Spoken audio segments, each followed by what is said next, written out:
세계 증시와 우리 증시를 짚어보는 3분 증시입니다. 연합인포맥스 권용욱 기자와 함께합니다. 안녕하십니까? 안녕하십니까? 네, 먼저 간밤 미국 증시부터 정리해 주시죠. 네, 간밤 뉴욕 증시는 기준금리 인하가 예상보다 느리게 진행될 것이란 우려 속에 하락했습니다.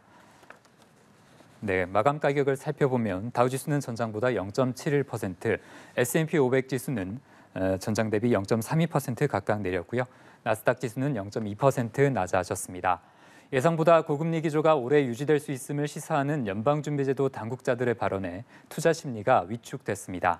제롬 파월 연준 의장은 방송에 출연해 3월 기준금리 인하 가능성을 다시 한번 일축했는데요. 파월 의장은 3월 금리 인하에 대해 가능성이 가장 크거나 기본적인 시나리오는 아니라고 했습니다. 그러면서 경제가 강한 만큼 언제 금리를 내리기 시작해야 하는지에 대한 질문에 신중하게 접근해야 한다고 느낀다고 덧붙였는데요. 파월 의장은 신중하게 한다는 것은 시간을 두고 인플레이션이 지속 가능한 방식으로 2%로 내려가고 있음을 지표를 통해 계속 확인하는 것이라고 설명했습니다. 비슷한 매파 성격의 발언이 다른 당국자들에게서도 나왔는데요. 미네폴리스 연방준비은행의 닐 카시카리 총재는 통화정책이 생각만큼 긴축적이지 않을 수 있다고 했습니다. 그는 현재 정책이 성장을 크게 밀어내리지 않는 수준이라 금리를 서둘러 내릴 필요가 없다고 말했습니다. 시카고 연방준비은행의 오스탄 굴스비 총재는 지난 몇 달간 미국의 인플레이션 수치가 매우 긍정적이었다면서도 금리 인하 전까지 비슷한 흐름이 이어져야 할 것이라고 했는데요.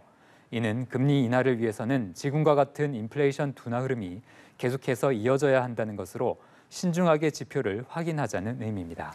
네, 일단은 3월 금리 인하 기대감은 다시 한번 꺾이게 됐습니다.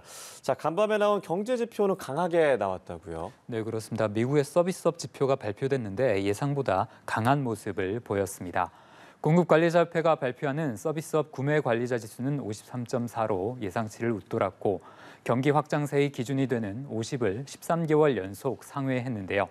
이렇게 강한 경제 지표는 현재 고금리 기조가 예상보다 오래 이어질 수 있음을 시사하는 것이라 증시에는 악재가 됐습니다. 네, 주요 기업들의 실적 발표는 어떻게 나왔나요? 네, 맥도날드가 예상치를 밑도는 매출 실적을 발표했는데요. 이런 여파로 주가는 3% 넘게 하락했습니다. 반대로 중장비 업체 캐러필터는 예상치를 웃도는 실적에 주가가 2% 넘게 올랐는데요.